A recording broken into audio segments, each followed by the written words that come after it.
Hello and welcome to another Spirit Island video. Today I'm going to be going over Wandering Voice Keens Delirium with a quick overview and then a brief opening guide and showing off a couple openings I've liked, as well as just talking about general strategy. So Wandering Voice Keens Delirium is one of the new NI spirits. It is a spirit that heavily utilizes Strife, a lot more so than Trickster, and also uses the new Incarna mechanic. So you have an Incarna, as you can see here, and when it's empowered, it isolates its land. So this is what the unempowered side looks like, this is what the empowered side looks like. Both sides count as either a presence or a sacred site. You get to choose for every action. So, looking at the growth options and tracks, you're a 0-2-1 spirit, which means you have a growth option to place 2 presence, as well as one to place 1 presence, and you generally place 0 presence on reclaim. So you end up at 4 energy, 4 card plays, very respectable, and you have some bonus things on your track as well, a couple elements, a reclaim 1 and a push Incarna, which, as we'll see, is very impactful. Whenever you push your Incarna, from your special rule, you get to add a Strife in the destination land. So, for example, let's say this Jungle Explorer turn 1. If we get to push our Incarna, we could push it here, adding a Strife to this Explorer. Also, very importantly, whenever you add Strife to an Explorer or a town, you may push it. And this is not just from your Incarna pushing. If you draft any other cards or play any of your uniques that add Strife, then you get to push the Explorer. So for example, in this example, if I push my Incarna here, adding a Strife to this Explorer, I could then immediately push this Explorer, and therefore preventing this build. So yeah, these two special rules are very important and also very strong. You have a lot of Strife, you have a lot of fast control between these two, but you do have a downside. In lands with or adjacent to your Incarna, if Strife is present, Dahan don't participate in Ravage. So what this means is, for example here, I have my Incarna next to this wetlands here on C5, and since there's a Strifed Explorer here, even if there were like other invaders, the Dahan would not participate in Ravage. So if this Ravaged, the Dahan won't take damage, they won't deal damage, they won't counterattack, nothing like that. And that is usually a downside, which means, for example, like if usually what you'd want to do is something like this, where you have some strifed invaders in the same land as the Dahan, so that the strifed invaders will attempt to attack, fail, and then the Dahan will counterattack and kill off the invaders. But that won't happen if your Incarna is next door. So you need to be very careful with positioning your Incarna if you want to make use of Dahan and counterattacks. Like if you get your Incarna here, then this land will safely counterattack, but anywhere near this land will cause it to fail to counterattack. Of course, it can also be the benefit, like maybe you aren't defending this land. You can just push a Strifed Explorer in. You still take the Blight, but the Dahan at least will not die since they're not participating. So yeah, that's the special rules. In addition, you have this left innate, Inscrutable Journeying. The first 3 tiers are very simple. You may push your Incarna. Well, I say very simple, but this again ties into your special rules. Every time you're pushing your Incarna, you're adding that Strife, and you have to push your Incarna in order to get the Strife. You can't just leave it where it is and say, oh, I'm going to leave this here, but still use my left innate to add Strife. That's not possible. You have to push it. So if I had 2 pushes, I could push there and push back, and then push this Explorer by adding Strife to it.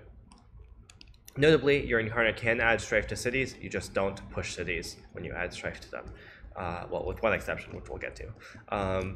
Then the final tier of this innate, lots of different elements, though you have all of them on your uniques. As you can see, you have 3 moons, 1 fire, and 1 plant, which is enough to hit this. That just lets you empower your Incarna. That's the only thing that lets you empower your Incarna, and all that gets you is isolating the Incarna land, which is quite impactful sometimes.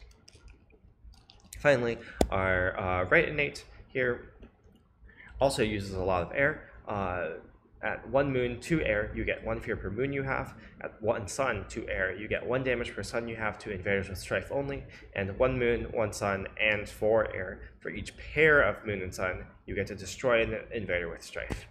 This tends to be a finisher for clearing out your built-up strife lands. Like a common play pattern with the spirit is to gather all of these invaders with strife into the same land, having a dump land per se. For example, something like this, where you're pushing all of these invaders into your sands.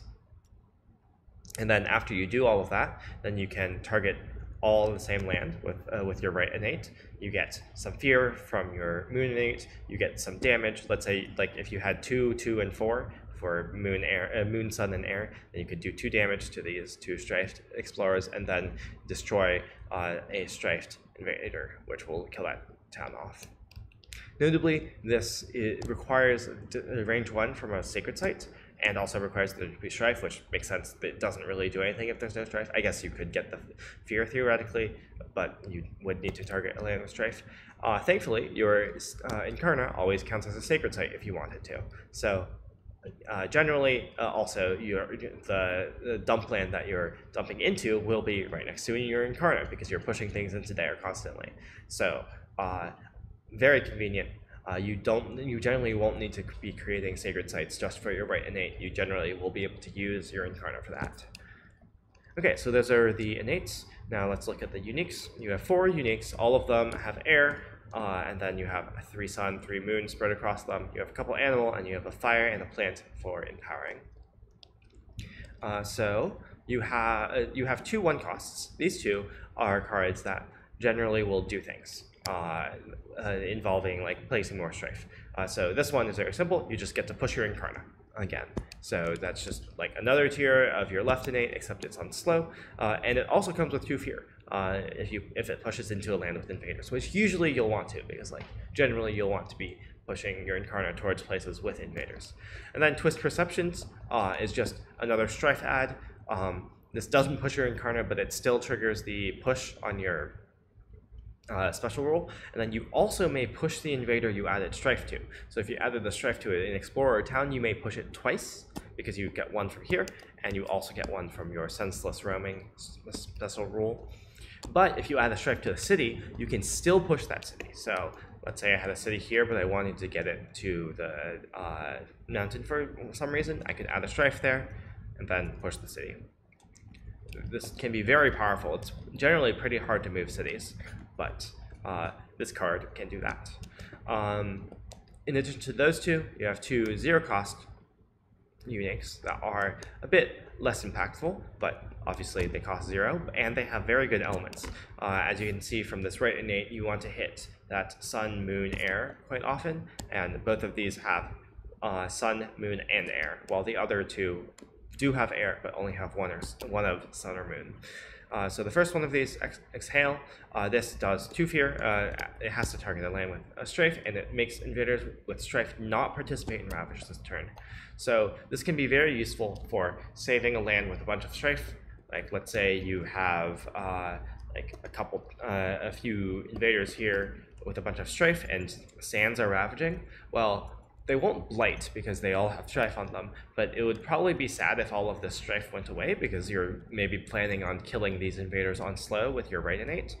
If you target it with Exhale, now all of a sudden these invaders are no longer participating, so the strife will not be removed, and that's very useful. A neat trick you can do with this also is with Russia. Generally, triple explorers will ravage, but if you have strifed explorers and you use this Exhale card, making them not participate will make them also not count towards the 3 explorer ravages for Russia. So that's Exhale, mostly useful for keeping strife on invaders or perhaps stopping Russia ravages. Then we have Terminal's Touch. This card is mostly here for elements, but also can do some nice things in some situations. So target spirit may either pay 1 energy or discard a power card to take a minor power into the discard. You may do likewise. So what this means is you take the top card of the minor power deck. This is not a gain. You don't get to look at 4. You just take the top one randomly and you put in your discard. Yeah, you can either pay an energy or discard a card. So this can be very useful if someone is about to reclaim but has an extra card in their hand. If they're going to reclaim next turn anyways, they might as well discard that card and get a minor into their discard. Perhaps it's useful, perhaps it's not. Maybe it's forget fodder for a major. And you can do likewise. Generally, this card just doesn't do that much. It's not like the situation I described where you do it right before reclaim is very nice, but other than that, it can be quite hard to use because discarding a card and paying an energy are both pretty high costs, and a random minor, while you can high roll like a Gift of Constancy or something like that, or something with that you can utilize very well, some minors not so great, and especially if you're looking for one with specific elements, you gotta get pretty lucky. So yeah, this card doesn't do that much, but it's great elements. It's 0 cost, so you're often going to be playing it anyways, and you just get that instant value, which is very nice just to have. It doesn't need to do all that much besides be a 0 cost perfect element card. So yeah, those are the innates and uniques. Let's look at the growth options very briefly. So you have this double presence placement. Notably, this is at 3 range and at 1 range. That's very far. You can spread out onto other people's boards fairly easily with this. Then you have this single presence placement along with gaining a power card and energy in air. Notably, this growth option is fairly strong because this is your only way of gaining power cards outside of Terminal's Touch. You don't have any power card gain on your other growth options or anywhere else on any cards. So you either have to rely on your G3 to gain power cards, your Terminal's Touch, which is very inconsistent, or other power boons. And then you also get an energy, which is always nice. And an air is actually pretty nice for buffering this left innate and right innate. Because you can see you have thresholds at all of 1, 2, 3, 4, and 5 air. So every additional air you get is very impactful, either giving you another push or getting you closer to this empower or this destroy one invader threshold on your right innate. And then finally, you have Reclaim All and Gain an Energy, which also comes with adding or moving your Incarnate to any land with your presence. So because of this, you actually want to spread out quite well with whenever you take your G2 and G3, so that you have a lot of choices with where to add or move your Incarnate. Notably, this add or move comes with your special rule attached. So if you move to this land, for example, you'll add a strife. And then you can push that down. So this reclaim option actually gives you another strife in some senses. But yeah, you'll need to position well, so you probably don't want to actually be making sacred sites, which is fine because the only thing of yours that cares about sacred sites is your right innate, which again, generally your incarnate will be next to where you want to target that. So that's a quick overview. Now let's get into some openings. So first of all, let's talk about an opening which I find pretty fun. I wouldn't say it's necessarily great though. This is an opening that is more of a meme than anything, but it still keeps up with the game. So this is a top track rush. Every single turn for the first 3 turns, you're going to take G2 and you're going to place presence from top track. So turn 1, you take G2, go top track, you gain an energy, and then you use it to play a card. Or maybe you can play one of your 0 costs, but generally I like playing with my 1 costs because those are actually impactful, and you'll get 1 push from your left innate, and you'll get whatever this card does, and that's all. Then turn 2, again, G1, G2, again, you take from top, and again you play a card, preferably a 1 cost again because it will actually do something. Now you'll end up at 1 energy. Now with 2 air and either a moon or a sun, you'll get a bit of value from this. Right innate, not that much, on slow, as well as you have 1 push of your incarnate. And then G3, you place 2 presence finally unlocking this push carrying Karna presence option, which is actually presence track option, which is actually very powerful, because this is if you think about it, very similar to 2 air on your left innate, because each 2 air gives you another push. This is just another free push. So again, you'll play 1 card, like I have Terminal's Touch here, and if you play Terminal's Touch, you probably want to pay an energy to use it, get some Forget Father for taking a major next turn, because you will have 4 energy even after paying this into Terminal's Touch. Again, you get 1 push. Again, you get 1 on both of these first tiers of your right innate. So yeah, the main problem with this opening is between these first 3 turns, you're not really affecting the board that much. You get to add 1, 2, 3, 4, 5, 6 strafe across the total of 3 turns. So like 2 strafe per turn, 2 pushes per turn, but it's still not that impactful. Against lower level adversaries, this can turn out fine, but you will generally be somewhat behind by this point if the only thing you're doing in the first 3 turns is adding 2 strafe, and with the control that comes with. But finally, on turn 4, you can choose G3, which will give you this air. It will give you a power card, which you'll probably want to gain a major with, because you're about to get to 9 energy with this 1 energy and +4 on your track. And then you'll finally unlock these 2 plays, so you can play 2 cards, including this major. And you still get this Incarnate Push, and you get this, and you probably will get the 2nd tier of your innate, because you have 1 air here. Oh, you'll definitely get the 2nd tier of your innate. It's very hard to get the Empower here, but it is possible if you get exactly a Moon, Fire, Plant, Air card here. I guess you can have swapped the order of this Terminal's Touch and this Exhale in order to better coordinate elements, but it's still unlikely.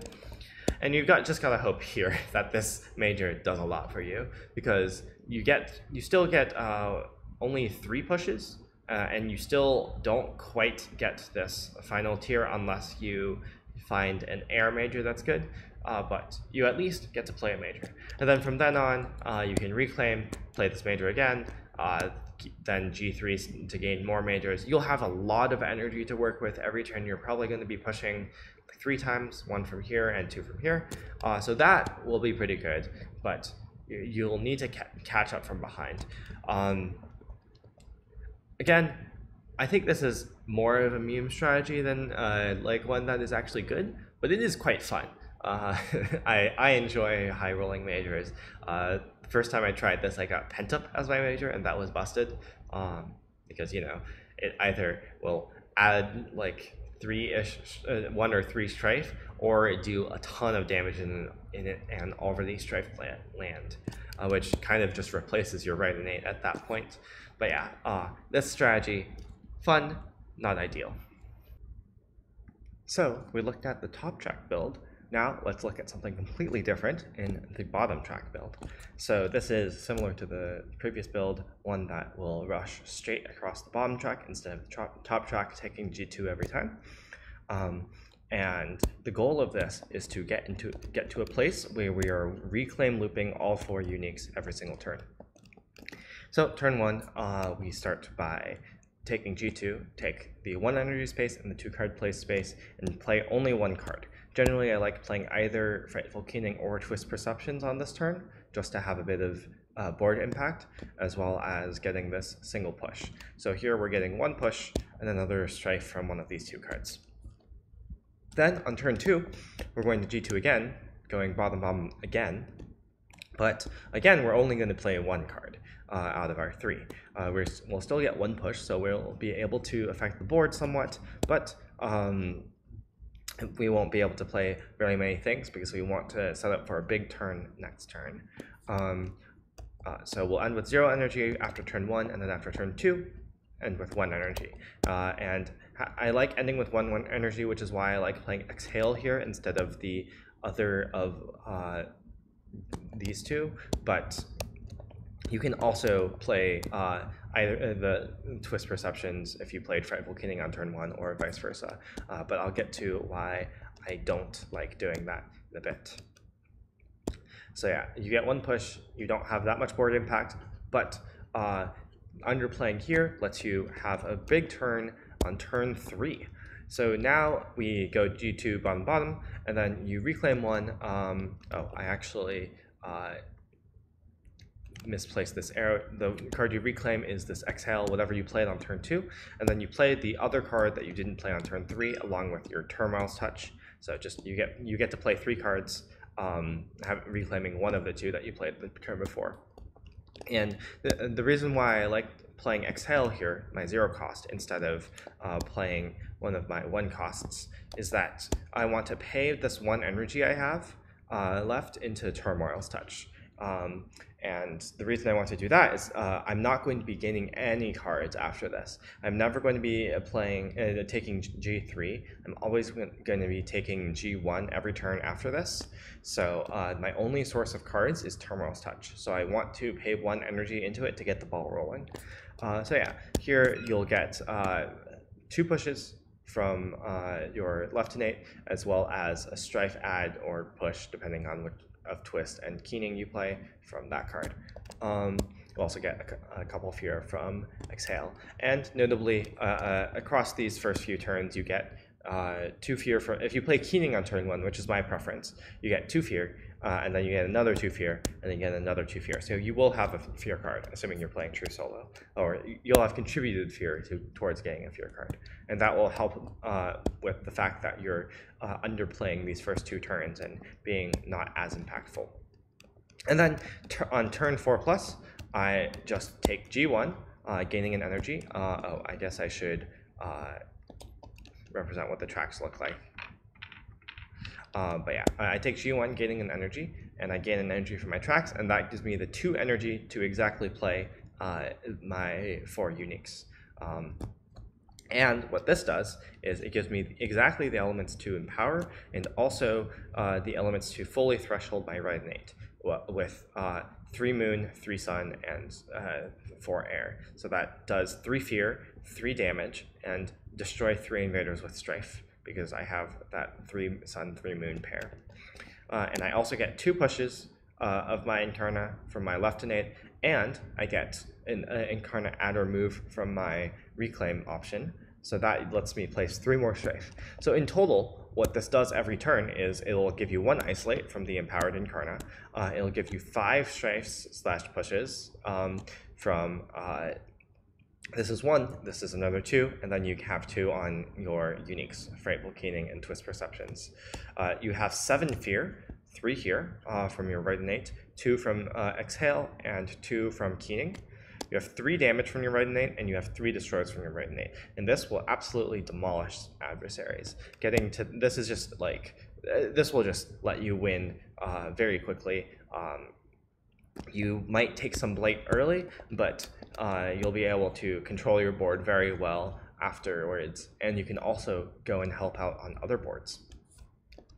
So yeah, this is the opening that I like the most, because while it is a bit weaker early, it's not actually weaker than the top track build, but there are builds that you can, more mixed builds that you can do where you take some G3s and like actually play more cards on turns 1 and 2. But I find that you just don't get that far behind on turns 1 and 2, because you can utilize your pushes well in order to control the board a bit and make sure you're maybe taking 1 blight a turn, but you're not going to just absolutely die. And this late game is just so powerful. Something to note, our only 3 presence placements, or our only 6 presence placements, I guess, are 2 each on turns 1, 2, and 3. So between those, you want to spread out across your board as much as you can, because again, this Sacred Site targeting for your right innate is not that restrictive, because your Incarna is a Sacred Site, and usually you'll want to target within one of that anyways. And also, none of your uniques have Sacred Site targeting, and those are the only cards we're playing ever. Oh, I should note this Turmoil's Touch. I mentioned that I want to get the ball rolling here, because here we'll have 0 energy, assuming we paid 1 into here. Every turn we'll have 0 energy, but we can discard the card we get to Turmoil's Touch in order to Turmoil's Touch again. And we're still also giving these Turmoil's Touches out every turn, so if anyone can find a small bit of value from that, that can be nice for them. But More importantly, we are buffering our hand with more random minor powers that can help fuel events, maybe events that cause us to forget cards, or choice events that require us to forget cards to pay for them, things like that.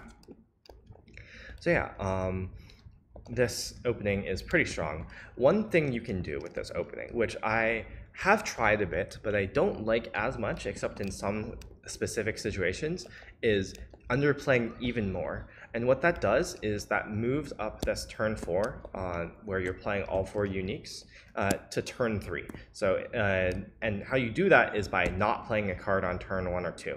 So you would play Exhale, for example, here, then you would play nothing on turn 2, and then on turn 3, you would reclaim the Exhale and play all 4 of your cards.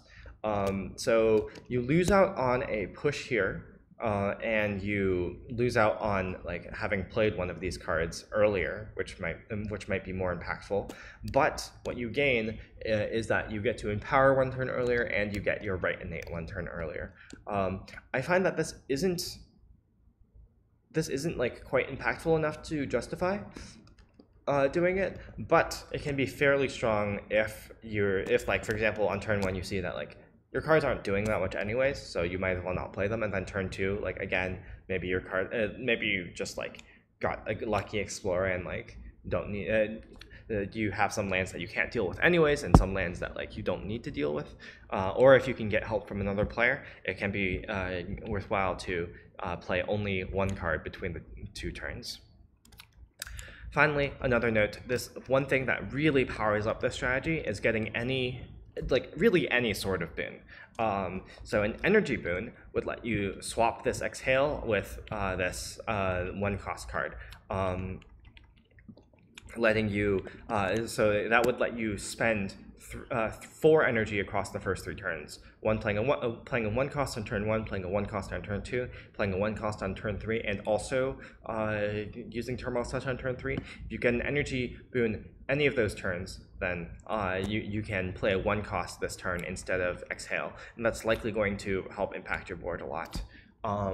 If you get a card boon that does the same thing, in the sense that you can again move this 1 cost up, because instead of paying this 1 energy to Turmoil's Touch, you can then discard the card to Turmoil's Touch, or you could even play the card as a 4th card. It just gives you even more flexibility. And notably, if you get a power card boon by turn 2, so like realistically it would have to be on turn 1 so that you can play it on turn 2. You can play a card on turn 1, play the card you get from the power boon on turn 2, and then turn 3 you get to still play 4 cards. And so that power boon, if it gives you an air card, especially giving you a push, that can push you towards doing this strat that underplays more, and rewarding you by like moving this turn 4 1 turn up. And similarly, a reclaim does basically the same thing. If you get a reclaim on either turn 1 or turn 2 from like a Gift of Constancy or Hearth Vigil's Favor of Story and Season, then you get to reclaim the card you played on turn 1 to play on turn 2, and then you can still play 4 cards on turn 3. So yeah, there's a lot of strong things you can do with any boon here. Also, like element boons always will do something for you, because as I went over on my overview, every additional air represents an additional threshold of these innates, which can be very strong. But yeah, this is the strategy I like most, definitely. It's a very strong opening. Reminds me of River a lot, where you're just rushing down this bottom track and you barely get enough energy to reclaim loop your uniques every turn, and that thresholds both of your innates every turn, and that just absolutely demolishes adversaries. Some notes: your presence placement, you want to place it spread out so that you can teleport to whatever presence you have on reclaim, and this is very important for getting another strife every turn. And usually I think you can live with like 5 or 6 presents on your board, and then start putting presents on others' boards in order to have some ways of teleporting to their board and helping there once you've cleared your board. And generally I find that you will pretty fast deal with all the problems on your board because of just how strong this reclaim loop is. But yeah, thank you all for watching, and I'll see you in the next one.